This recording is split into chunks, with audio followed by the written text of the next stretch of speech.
Good morning. We are very pleased to have Joan Parker, who is the Executive Director of the West Virginia Ethics Commission, with us today. She's going to provide you with some information. It's always good to know this information when you are a state employee, what you can and cannot accept as gifts. And first, she's going to give us an overview of the Ethics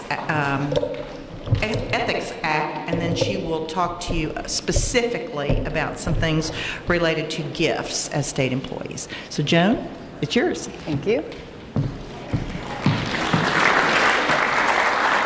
Good morning. Nice to see so many bright, smiling faces here on what you're used to having as your day off, right? So thanks for coming out. I'm going to talk to you, give you a general overview of the Ethics Act, and then we're going to go over some specifics as they apply to you all as state employees.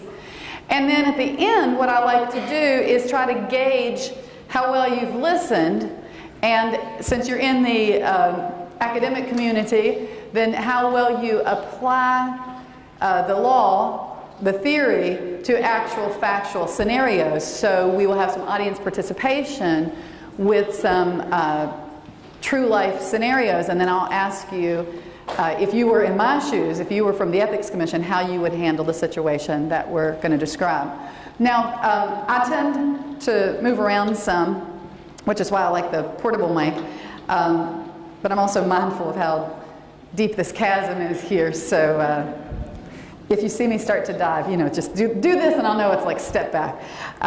But one of the things that I like to do is to gauge from the audience where you are with the Ethics Act. And so if you could, just by a show of hands, if you've ever had Ethics Act training before, could you just raise your hands?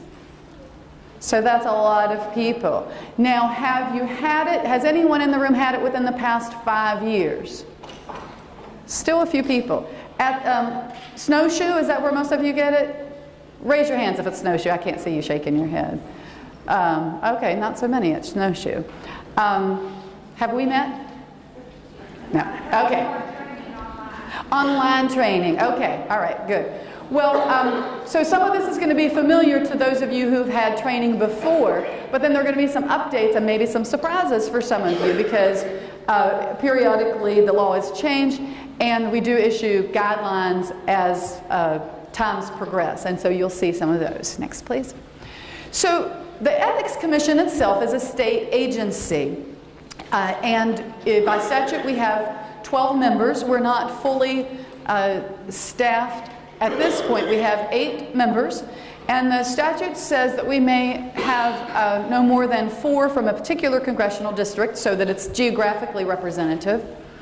8 of the commissioners have to have specific experience, so they either have to be lawyers or people who were elected to office, since the Ethics Act applies to elected officials. And then there's a maximum of 7 from one political party, so that it doesn't become a political animal, but instead has some balance in the implementation of the Ethics Act. We have a small staff. I am the new executive director. Today marks the conclusion of my 3rd week as executive director. I've survived somehow. Before my promotion, I was the general counsel for a number of years and have been with the Ethics Commission for 7 years.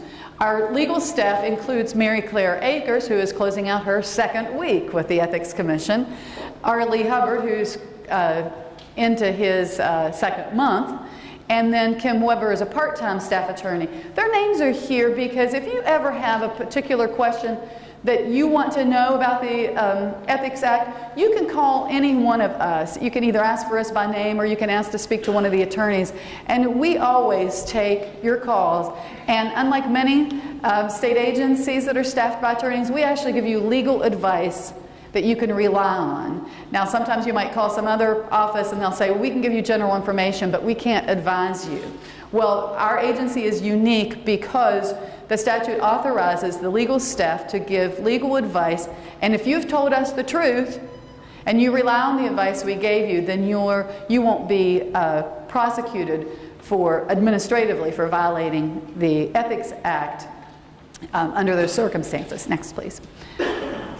So our mission is to ensure that people who are subject to the Ethics Act comply with the Ethics Act. And we achieve this mission through advising people. So I told you if you want to call us. So we give informal advice on the meaning and application of the Ethics Act to anyone who calls us, anyone who emails us or sends us a fax, or every now and then we even get a letter. You know, you've heard of those, right? There's a stamp on it, and it takes 5 days to get from Parkersburg to Charleston. And so that's primarily how we advise public servants. And we also answer questions from citizens. We'll take anonymous calls, and we answer questions from the media. And then we give formal advice.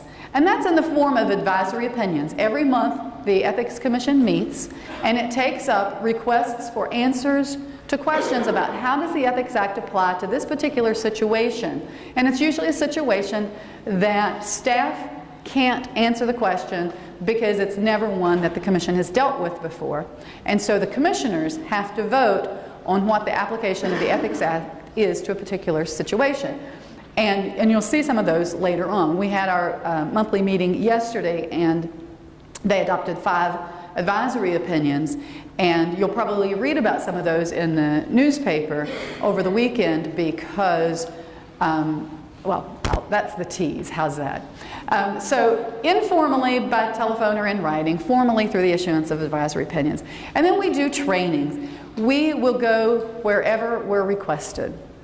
All we ask is that there's, when we have to travel, that there's a minimum of 15 people. So Melissa really, did her homework on this one. She got me 10 times as many people as our minimum requirement. But we will train city councils. We'll train big groups like this. Every year I go to Snowshoe for the Auditors Conference and do the P-card training and everything in between. Because we believe that the more you know about the Ethics Act, the more likely you are to abide by it. And conversely, the more you and others know about the Ethics Act, you can identify when people around you are violating the Ethics Act, which brings us to the third component, and that is to investigate and prosecute ethics complaints. So sometimes I like to say, well, if the first and second part of our mission don't take, then we move on to the third one. If we've given somebody advice and they thumb their nose at us, or if somebody comes to training and hears what they're supposed to do and does the opposite anyway, and then somebody files a complaint against them, then the Ethics Commission won't hesitate to investigate and prosecute those ethics complaints. And we'll hear more about that process later in the presentation.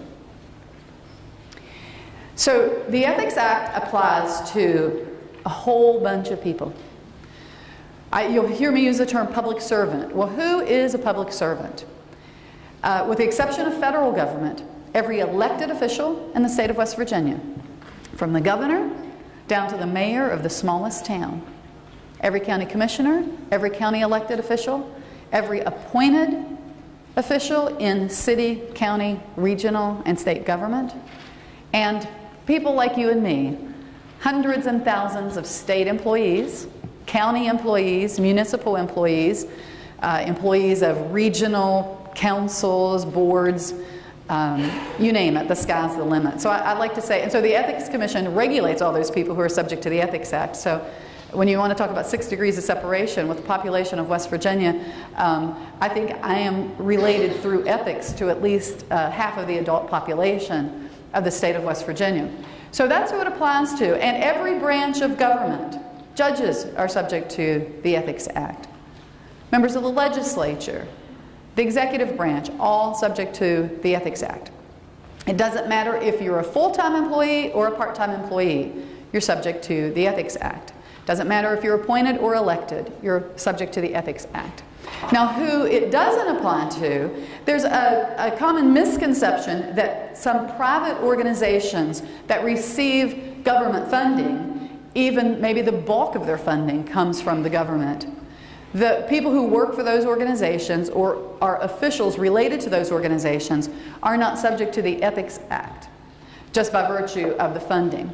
And similarly, somebody who has a contract with a public agency is not subject to the Ethics Act. It's only the employees who are. So the general principles, I think there are two in the Ethics Act. And the first one is we want the public to be confident in our process, to maintain the integrity of our governmental process. And so that's what the citizenry looks at. And then for you, as people who are subject to it, so that you'll know where that balance is between your public responsibilities and your private interests. And I'm a firm believer. I've traveled a lot. In my spare time, I do international consulting. And I've been to a lot of countries, and I've seen problems that governments face, especially in these new democracies. And I think one of the reasons that you don't see mass uprisings in states throughout the United States, or generally in the United States, is because of laws like the Ethics Act, like the Sunshine Laws, is because people may be somewhat disgruntled with certain areas, but you don't see them taken to the streets. You don't see these insurrections. You don't see an Arab Spring or you know, some of the things that happened in Eastern Europe.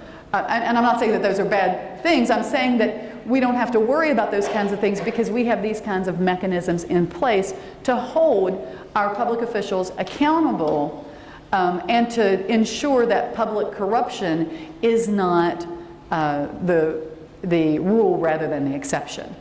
Next. So one of the first specifics that we'll look at in the Ethics Act is this prohibition against having an interest in a public contract. And this is sort of a paraphrase of what the language of the statute is, and that's full-time employees and elected officials are prohibited from having a financial interest in a public contract if that amount is $1,000 or more in a calendar year. And if there's a situation where the public body would have a hardship, then the public body could seek a contract exemption from the Ethics Commission. Okay, so you're sitting there thinking, how in the world could this possibly apply to me? What's a public contract anyway? And who ever heard of a contract exemption? Well, a public contract is legalese for financial transaction. So a financial transaction becomes a public contract if one party to that transaction is a government agency. So let's say you work for the school, and you, on the side, you have a private business. You do office supplies, and you've decided that you're going to try to branch into the office supply business, and you know that the college generally buys its office supplies from Office Max or Staples. So you decide, you do your research, and you're going to undercut those prices, and you have some relationship to whoever makes the purchasing decisions. Or maybe you're the one who makes the purchasing decisions. So if the college, if you had any influence or control over the college's purchases of office supplies, and you used that authority to have the college to purchase from you, then you have just had a prohibited interest in a public contract. You don't see it often in situations like this. Where you see it more frequently is in small towns or rural counties, when a newly elected city council person realizes that the family hardware store that he has inherited, that his family has run for hundreds of years, it's the only hardware store in town, and it's where the city has always done its trade. Suddenly the city may no longer buy its tools and its equipment there unless the city demonstrates to the Ethics Commission that it would be a hardship for it to go, you know, to the next town, or more likely to the next county, to purchase its goods. And so if the governing body can make a good case for why it's a hardship, then the Ethics Commission will grant an exemption. Otherwise, those purchases are prohibited, and the person who, so that city council member who owns a hardware store would subject himself to prosecution under the Ethics Act, and any members of city council who voted to pay the bills for those purchases would also be in violation of the Ethics Act. Next, please. One that comes up more frequently, though, and this is where you and I and the people on either side of you could get in trouble, is the prohibited use of public office for private gain. And that means Public resources. So we have a picture here of a laptop, but it could be anything. It could be office supplies. It could be, back in the old days, anybody remember, I think they called them Watts lines, like long distance telephone? Raise your hand if you remember Watts lines. So it was like a cheaper version of a long distance telephone call. You got some kind of, you had a dedicated line and you got some kind of a discount. And now, you know, everybody has cell phones and unlimited calling. But back in the day with the Watts lines, how tempting it would be if you needed to call somebody. It was a long distance call for you to call them personally, but you would call them from the college's Watts line and not incur any expense to yourself and justify it that, well, it's not that expensive to the college because they get a discount. That would be use of public office for private gain, or, you know, taking the laptop home each day, you know, when you leave work, and then using that for your private business when you get home because you're too cheap to buy your own laptop. And in your mind you say, well, it's not costing the college anything because they already bought it, but it's a benefit that you have by virtue of working for the college, that the college spent this money to buy the laptop for the college's use, and your use of it, more than what we call a de minimis amount, is a prohibited use of public office for private gain. Next, please. And there are all kinds of ways that, that this particular provision could be implicated. It could be a public official using her influence of a position, a high-ranking position, to get out of a traffic ticket or something like that, or to get favors for, you know, a child or something like that. It's what we get the most calls about, and the most requests for our advisory opinions, which you'll see as we go later on, are generated by this provision of the Ethics Act. Next, please. So it also governs hiring decisions. Again, it's probably less likely in a college setting where you have specific job descriptions and people have to post and things like that. But when you get into small towns and counties, there is that temptation once you get elected to office, full employment for my family and friends and campaign supporters, right? So the Ethics Act does not per se prohibit the employment of family members. Now with state agencies there are some rules and personnel that prohibit family members from supervising each other.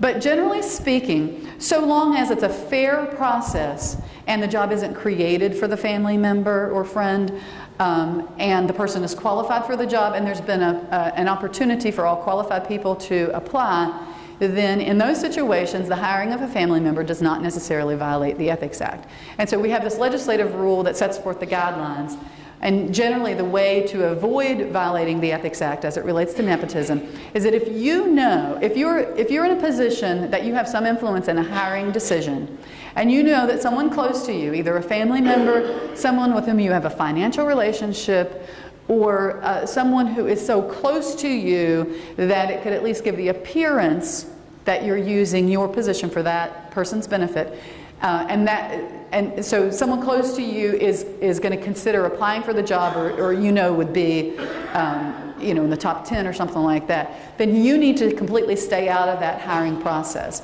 Don't be on the committee to write the job description or to write the ad for the newspaper or to review the applications or interview the candidates. Just stay out of it, and then you're less likely to get in trouble if the person you're connected to is the one who's chosen. What about yourself? What if you, you know, we all work for the, let's be honest, we all work for the state here. Raise your hand if you get paid too much. Hands up all over the house. All right, so maybe some of you have outside employment. That's okay, so long as you comply with these conditions. It may not conflict with your current employment. Got to do it on your own time. You can't get paid to do something that you're paid by the college to do. So for me, assuming that hypothetically there was a market that people would actually pay to come and hear about ethics, I couldn't do this on evenings and weekends, even on my own time, even if I developed my own PowerPoint, you know, and carried my own thumb drive with me at all times, and, you know, made the arrangements on my own time. Because this is what I get paid to do. Part of the mission of the Ethics Commission is to educate people who want to hear about it, and so I couldn't get paid to do this. Now, if somebody wanted to hire me to come and talk about my international consulting that I do, then I could do that, so long as it's on my own time and I don't use any public resources, because that's completely unrelated to what the state of West Virginia pays me to do. So similarly, you could go work at the Dairy Queen, you could go work at Chief Logan State Park, or various other places, so long as it didn't conflict with your duties here at the college. We recommend that if you're seeking secondary employment, that you keep your supervisor in the loop.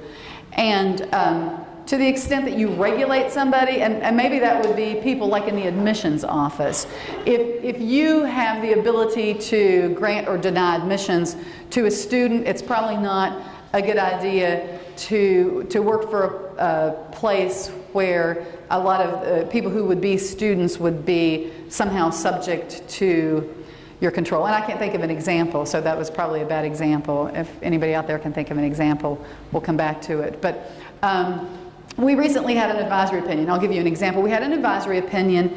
There was a principal of a school, and he had a part-time job in the county. It's something to do with music. And his employer, his private employer, I may need a flow chart for this. His private employer was a substitute teacher and coach at the school where he was the principal.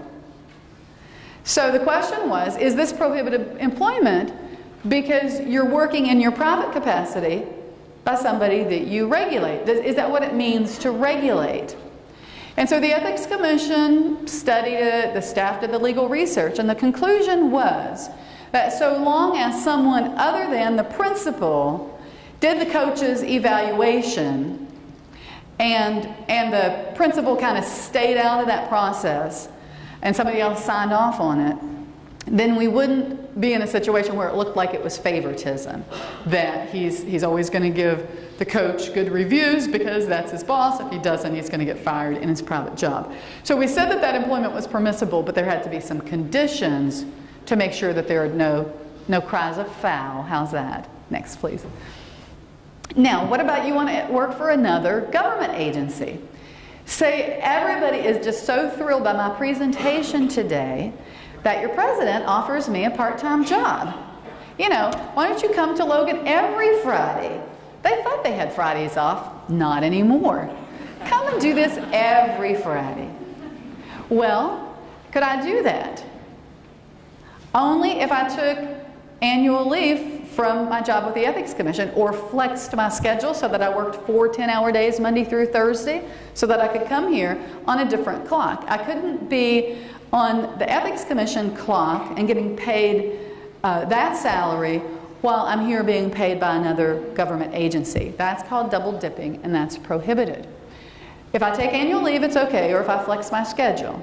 Now, if I'm retired and I'm drawing a pension, then that doesn't count. Contrary to the newspaper stories that you've read, that's not double dipping. It's something that some people don't like, but it's not double dipping. It's not prohibited by the Ethics Act because I'm no longer employed if I'm retired, so I can take another state job. Next, please. All right, here's one where a lot of people get in trouble. Gifts. Given the show of hands, you know, despite the fact that most of us feel that we're overpaid, still sometimes we get gifts from people who are happy by the way we perform our job. So we need to be careful because we're public servants, and even though in the private sector, you know, you can get the fruit baskets, you can get the tickets to games and stuff like that, in the public sector, because you work for the people, then there's a prohibition against accepting gifts from interested persons, because the concern is that you may be influenced to treat those people more favorably than the ones who aren't giving you gifts. So this is your cautionary note. So, well, who is an interested person? So I talked a little bit before about people you regulate. So if somebody seeks or does business with your agency, so that could be a vendor or a potential vendor. If you do RFPs, it could be somebody who's bidden to have a contract with the college. Arguably, it could be applicants for admission to the college.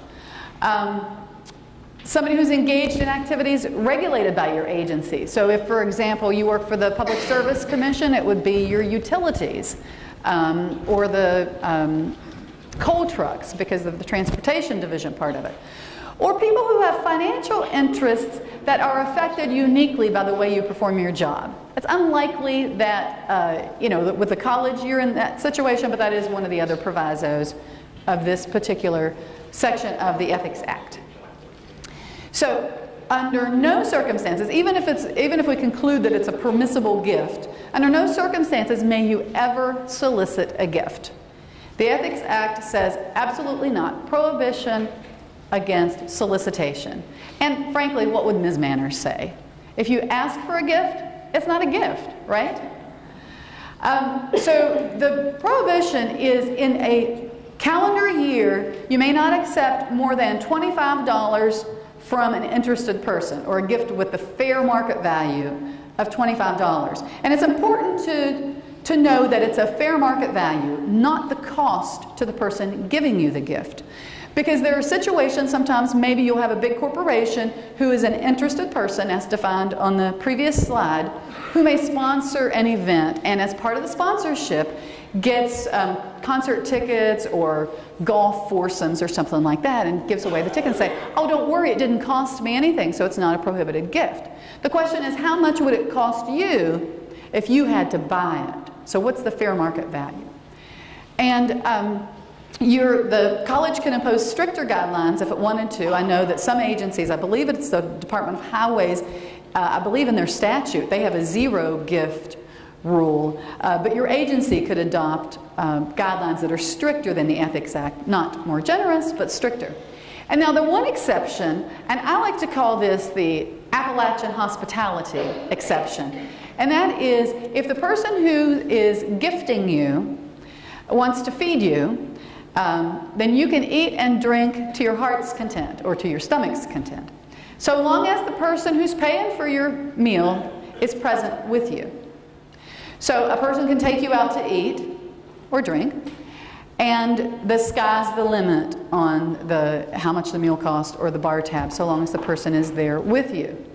The person may not take you to the restaurant and say, have at it, whatever you want, put it on my tab, and then go off and leave. The person may not give you a gift card to a restaurant that's more than $25 and say, oh, that's the meals and beverages exception. The person has to be with you. Next, please. Now, you'll see where it says Title 158 and then a various series that follow. These are from the legislative rule about gifts and solicitations. If you are a panelist or a speaker, then you may accept travel, food, and lodging expenses from the person who invited you. So if I lived so far away that I would have had to stay overnight last night before coming here, then the college could have picked up the tab for my lodging, for my mileage reimbursement, for any meals, any legitimate, reasonable travel expenses. And if I had had a guest with me and incurred expenses for that guest. Now, the overnight stay has to be reasonable. You see a picture of West Virginia's finest.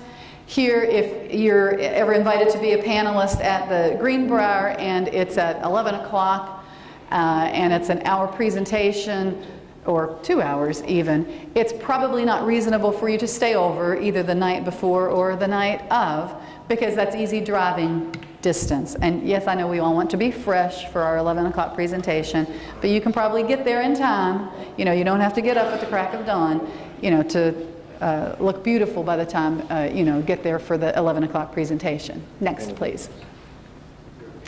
Now, what if you're going to a conference just like today as a student or trainee or attendee and not the presenter or a panelist? What may you accept? Well, if the person sponsoring the program or a third party, an interested party, wants to pay some or all of the conference fees, that's permissible if it meets a 5-part test. We're not going to go through all 5 parts, but generally speaking, if the overriding benefit is to the college rather than to you, then that's going to be permissible. When this situation arises, we like for you to call us, contact us first, because it's better to find this out before you really step in it, because you'd hate to have to pay it back. One of the things that we look at in this 5-part test is the location of the seminar. If it's in Dayton, then it's probably more likely to be approved than if it's in, say, Honolulu, just for example. And then public employees, the agency head has to approve it in addition to the Ethics Commission signing off on it, and appointed public officials have to get permission from the governing body.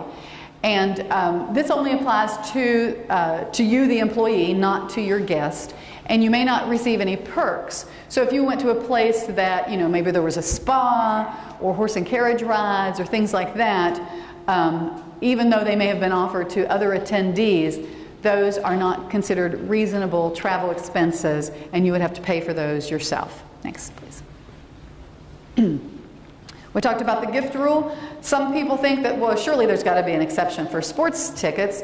You know, I always get hit up, there's got to be exceptions for sport tickets because of WVU football, and there's got to be an exception for golf because everybody knows golf costs more than $25. Well, you know what? Very limited exceptions for sporting events. So if an interested person offers you tickets to sporting events, if the fair market value exceeds $25, the only way that you could accept the tickets is if you pay the giver the difference in price. Now, it's unlikely that you're going to meet the exception for ceremonial role. No offense, but I don't recall ever hearing a community college employee being asked to come to a sporting event, say to crown the homecoming queen, or to a baseball game to throw out the first pitch. You know, those kinds of ceremonial roles, no offense, I've never been asked either, are for higher ranking people. And so those are very strict limitations. And we also ask, you know, if you think that you meet this exception, better contact us first. Next. And then with cultural events, you may receive, you may accept gifts of like concert tickets or, you know, dancing events if they're traditionally provided to people like you, and they're provided from the event sponsor as opposed to a third party. And if it meets those conditions, you can accept a ticket for yourself as well as a guest. Next, please. This is our most recent guideline published by the Ethics Commission, and I believe it's one of the handouts for you all. This came up because we just got a lot of questions and people stepped in it. You know, somebody went to a conference and through a random drawing won a trip to Myrtle Beach, and fortunately had the good sense to ask the Ethics Commission if she could keep it, and rather than, you know, go to Myrtle Beach and then and have somebody file a complaint against her and find out, no, that violates the gift rule. So the door prize guidelines take that situation into consideration, and also the role of the public agency as it relates to conferences. So, because if you've ever sponsored a conference or seminars or something like that, when you have people coming in from the outside, or if you've attended them, you know, sometimes you get the goodie bags, or you go into your place and there are things like Post-it notes and ink pens with logos and things like that.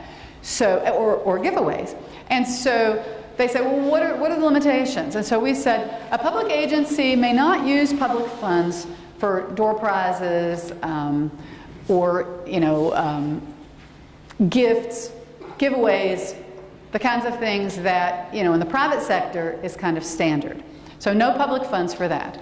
Now, if the public agency wants to have things like with its name on it, or the name of the state of West Virginia, maybe a tote bag so you can carry, you know, your notebook around and any other little goodies that you might pick up from maybe if vendors have their booths there or something like that. A tote bag, or, you know, maybe pens or pencils, sticky notes. We can't do any name brands here, so you know what I mean by sticky notes, right? So that's permissible to use a reasonable amount of public funds for that. And then incentive items. If I had decided, you know, to stock up on mini candies when we get to the question and answer part, and whoever gets the answer correct, you know, to throw out the candy into the audience to encourage people to participate, then that would be a legitimate use of public funds as an incentive. So the Ethics Commission's guidelines says you can spend public funds for these limited purposes, but so long as the fair market value to each participant does not exceed $25. Next, please. Now, so you're the public servant, you're at this conference, and you hear that they're about to draw names for the Myrtle Beach door prize. And so you took your guideline with you to the conference because you wanted to make sure that you didn't violate the Ethics Act. And so you said, oh shoot, that probably costs more than $25. So you may only accept, if you're a student at a conference, you may only accept a prize, gift, giveaway, whatever you want to call it, if the fair market value is $25 or less. It doesn't matter whether that prize is from an interested person. What matters is you're there in your public capacity. State of West Virginia paid for you to be at this conference. You didn't have to take vacation time. You wouldn't otherwise be at this conference. So any gift that you win, you either have to reject it or it belongs to the college, not to you. Or, depending on what the prize is, donated to charity. And if you do accept a prize in excess of $25, then you need to report it to the Ethics Commission so that we know how you've disposed of it. The $25 limit applies to, it's for a whole calendar year from a single source. Next, please. What if you're part of a conference where, generally speaking, maybe it's a national conference and people are encouraged to bring things that represent their state? So you want to take WVU memorabilia, or if, like me, you're from Roane County, you want to take some black walnut memorabilia, or you know, maybe something you want to go to Chief Logan State Park and get something that represents this area. Well, it's permissible to, and then there's going to be an exchange among the states or a drawing, and you'll get something from Wisconsin, maybe some cheese or something. So that's permissible so long as it's clear to the participants that participation is strictly voluntary. And if you're the one who's gathering up the gifts to represent the state of West Virginia, you may not use public funds for those purchases, because this is a personal kind of an exchange, not a public exchange. You may not solicit, you know, the local business owner for, like, to donate a round of golf or something like that, because solicitation of interested persons is prohibited. And again, the fair market value of any such gift may not exceed $25. Next, please. And then vendors. I'm going to do this in the reverse order. You may not solicit vendors to provide gifts, door prizes, or giveaways. If they offer on their own, then it's permissible, again, with a $25 limit.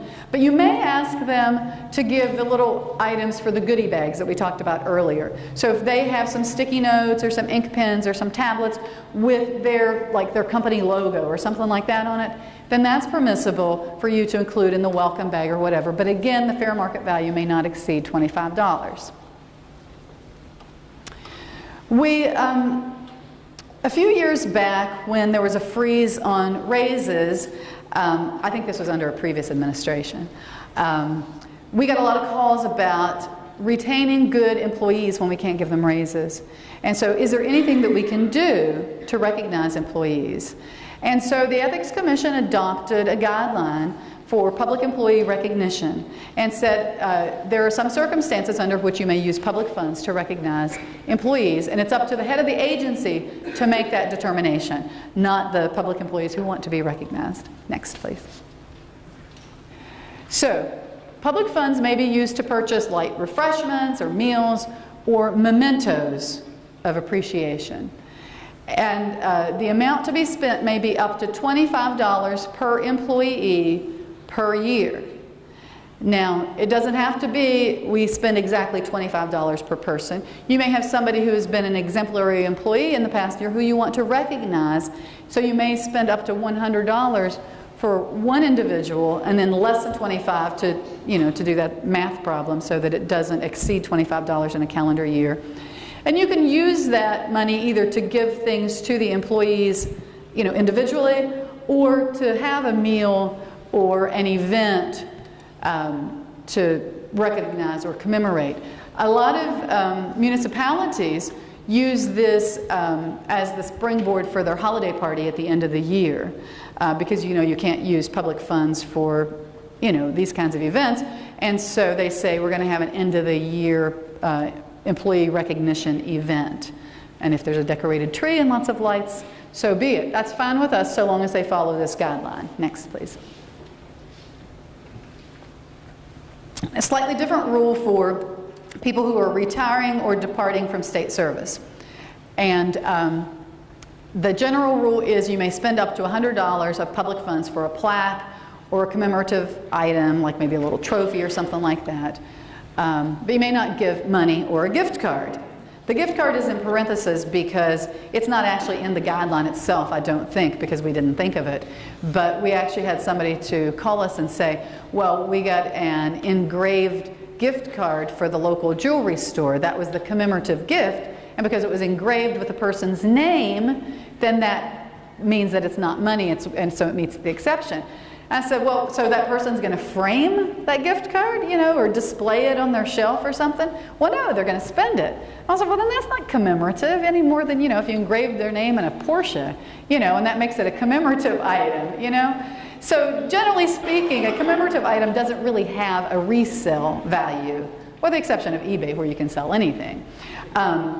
So keep that in mind if you've got somebody who's retiring or departing to go into the private sector or to another agency.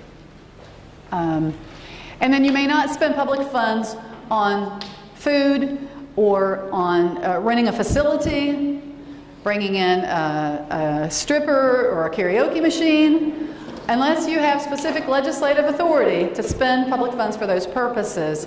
It's prohibited even for a retirement party. Next, please. I know some of you are shocked by that, aren't you? I hear you gasping, saying, what? We have to cancel that? We're not going to get our deposit back. So say you have a party or a shower or something like that. Be sure that you minimize the amount of public time that you spend on these kinds of things. You don't solicit for your own party, not just because it violates the Ethics Act, but because it's tacky. You don't solicit vendors, and you don't use public funds for food or gifts. Next, please. Well, what about, we've talked about accepting gifts. Let's talk now about soliciting gifts. Is it ever appropriate? Well, there are certain exceptions to solicitations if it's for a charitable purpose. And the Ethics Commission has recognized some specific charitable purposes. United Way is the one that's actually mentioned in the legislative rule because people are so familiar with that because of the payroll deductions.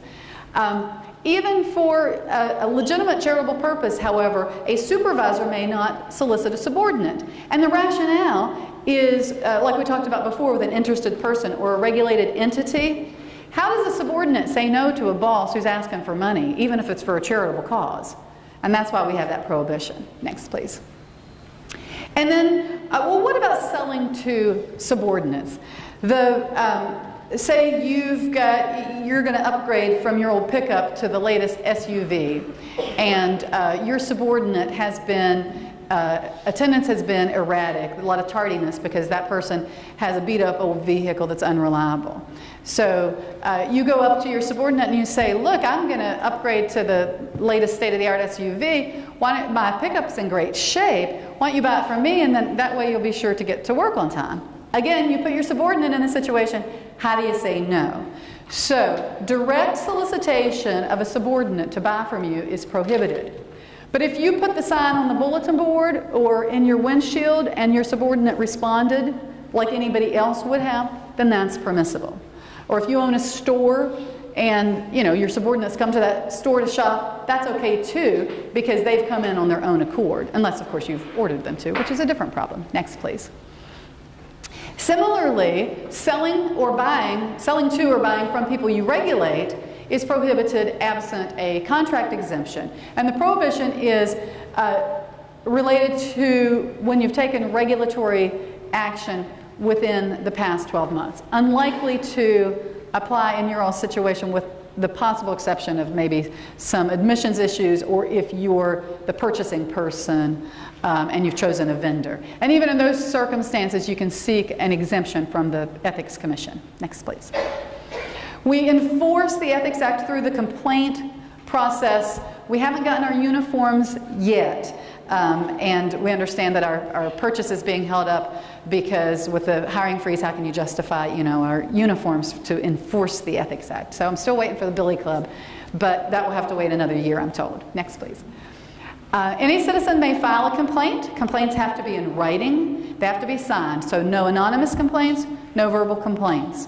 You have to swear or affirm to the truth of what you're saying against a public servant, because you're subjecting another person who's subject to the Ethics Act to sanctions. And so you've got to be able to put your name behind whatever allegations that you're making against somebody. The Ethics Commission itself has the authority to initiate a complaint if it receives credible, verifiable information of a material violation of the Ethics Act. This was a change to the Ethics Act. I believe it was in either 06 or 08 when the Ethics Act was amended. And that was to take into consideration that there are times when an individual has rules with an iron fist, let's say, and people who know about violations are too frightened to file a complaint.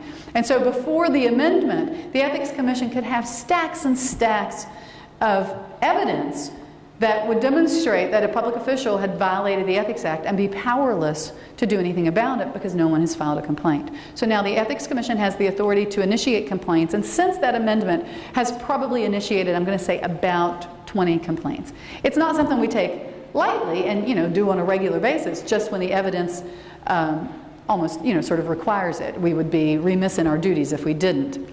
And of course, the conduct has to have occurred within the last 2 years. It's not like a medical malpractice claim where the statute of limitations begins to run upon your discovery that the surgeon left the sponge in your belly. So it's not, bless you, it's not when you discovered the ethics violation, but it's when the ethics violation occurred. Next, please. If somebody is found guilty of violating the Ethics Act after a complaint has been filed against them and they've been granted full due process, then the Ethics Commission may, and it has to be beyond a reasonable doubt, which if you watch a lot of television, you'll know that that's like the highest standards, like a criminal standard. The Ethics Commission may issue a cease and desist order. Don't do that again. A public reprimand, where we tell the world that you did this, and shame on you. And we issue a press release and we put it on our website. Pay a $5,000 fine for each offense.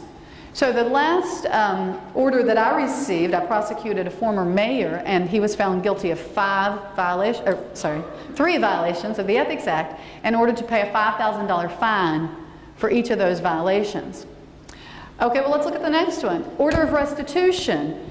Did the ethics violation cause the governing body to lose money? Well, in this case, it was alleged that the mayor accepted reimbursements to which he was not entitled. He was ordered to pay the city back another $5,000 plus or minus dollars for the reimbursements he received to which he was not entitled. Well, look at the next one. Cost of the investigation. It cost us around $5,000 again. This was just a coincidence, I'm sure, to prosecute this complaint, to do our investigation, to have the trial, to pay the court reporter, and those sorts of things. And so at the end of the day, the respondent was ordered to pay $15,000 in fines, $5,000 give or take, back to the city, and another $5,000 give or take to the Ethics Commission to reimburse us for the cost of our investigation. And then finally, the Ethics Commission has the authority to recommend either termination for an employee or removal from office for an elected official. Next, please. We talked a little bit about advisory opinions. They are confidential, and so you'll see that they say, like, a mayor asks whether, a county commissioner asks whether, an elected member of the Board of Public Works asks whether. And so the identity is kept confidential. They're discussed at an open meeting of the Ethics Commission, but we're not allowed to divulge names or that sort of thing. And they get immunity, just like we talked about for informal advice, immunity for relying on an advisory opinion. Next, please. They're available on our website. And I don't know, how am I doing for time? 5 till. Okay, so in the next 5 minutes, we're going to zoom through just a couple of examples. If you can advance to the next slide. And And these are actual requests for advisory opinions or complaints. We'll try to get through at least a couple. So next slide, please. Next slide, please. This one's more related to you all. So we have a university president who asks, you know, I want to join the Rotary Club. I think it's a good idea to get myself known in the community and, you know, an opportunity to rub elbows with the movers and the shakers in the community. So, is it acceptable expenditure excuse me, of public funds for the university to pay for my dues, and sometimes my spouse, I can't make it, and so sometimes my spouse, you know, sort of acts on behalf of the university. Is it okay to use public funds to pay for her dues? What do you think the Ethics Commission said? Anybody? I hear no's and yeses. We'll break it down. How many people think it's permissible for the university to pay the dues for the president only? Okay. Does anybody think it's okay for the spouse? We see one or two hands for that. The Ethics Commission said okay for the president because there's a rational basis for that kind of expenditure. The president is expected to interact with members in the community. These could be job opportunities for the students or fundraising opportunities for the college. Now, by contrast, because the university president, in his contract with the university, it didn't say anything about the spouse being a representative, then the Ethics Commission said, no, we're not going to pay her dues because she's not entitled to that kind of expenditure of public funds. Now, I don't know how many of you all know that much about Rotary. I learned a lot about Rotary when we were doing this opinion. So the Ethics Commission, some of whom are Rotarians, said, now wait a minute, dues are okay, but do you know Rotary meetings occur over lunch? That university president's got to pick up the tab for his lunch. The public funds aren't going to pay to feed him. And if there are any other financial obligations associated with membership in Rotary, then the president has to pick that up out of his own pocket or maybe get the foundation to pay for it, but no public funds for that. Let's do one more. This was a state agency employee who said, you know, I travel a lot, I like to work out. When I'm on the road, I try to keep up with my workout schedule. Sometimes through no fault of my own, I have to stay at a place that doesn't have an exercise room or a pool or anything on site where I can exercise. But sometimes they have an arrangement with a local gym that says, you know, if you pay X amount of dollars, then we'll give you access to the gym. So, is it okay for public funds, or if I'm being sent there by a third party, for a third party to pay for those travel expenses like gym fees or health recreation facility fees? What do you think the Ethics Commission said to that? Does anybody think that they should have said yes? Yes, I do. I wrote the opinion and I said, well, of course. You want your employees to be healthy. It's not the employee's fault. So one of my commissioners said, hey, Joan, I don't work out after a long day at work. If I'm on the road, I don't hit the gym. I hit the bar. Should the state of West Virginia pay me for this kind of exercise? So they said, that's more like a personal expense, Joan. Go rewrite that opinion, okay? I think we're probably out of time, but if you advance to the last one, if anybody, it's a little awkward situation to ask questions, but if anybody has any burning questions, you can pose them now, or I think I'm probably going to stick around and join you all for lunch. So if you want to bend my ear under those circumstances, and our contact information is included. But if anybody has any burning questions, I can't wait to ask. Hearing none, as my old preacher used to say, you're free to go.